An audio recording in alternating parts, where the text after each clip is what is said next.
ओवीची आई? ओवीची आई?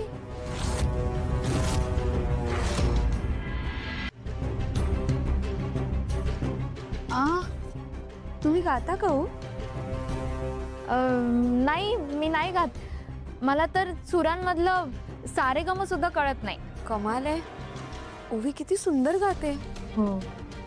तिचं गाणं ऐकलं ना की असं वाटतं तिलाच ऐकत राहावं. सावली अगं त्याचं काय, ओवीच्या गळ्यातलं गाणं त्या विठ्ठलाचीच कृपा आहे, दुसरं काय. हो की नाही? हो, खरंच. व्यंकटेश, एक विचारू? हो विचारा की. अबीरचं नाव कोणी ठेवलं? सारंगजी, त्यात विचारायचं काय असतं? नाव सावलीने ठेवलं असतं बघा. वाटलंच होतं मला. नाही म्हणजे एवढं छान नाव सावली ठेवू शकते. अबीर नावाचा अर्थ माहिती आहे का तुम्हाला?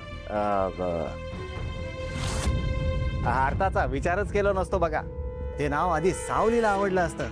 सावलीने मला विचारल्यावर म्हटलं नाव तर सुंदर आहे, ऐकायलाही गोड वाटत असते, म्हणलं ठेवून देऊ. अबीर म्हणजे सुवासिक पांढरी पूड, जी आपण देवासमोर वाहतो. जी खूप पवित्र असते आणि ज्याचा सुवास सगळीकडे दरवळतो, अगदी आपल्या अबीरसारखा. अजून एक विचारू? हे बबलूला मदत हवी असते, मी आलो लगेच. हां.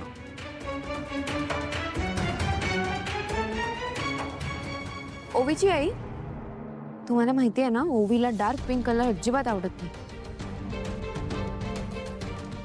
हो का? हो. हा, हो बरोबर, नाही आवडत तिला. हे तरी माहिती आहे ना की तिचा आवडता रंग कोणता आहे? हो, माहिती आहे ना.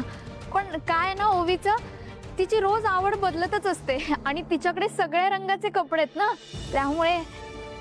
नाही हो, पण त्यातल्या त्यात स्काय ब्लू कलर आवडतो ना तिला. हा हा, अगदी बरोबर. Sky blue. तुम्हाला माहितीये, मी एकदा तिला आईस्क्रीम खायला दिलं होतं. एक आईस्क्रीम खाल्लं नाही, लगेच नाक गळायला सुरुवात झाली.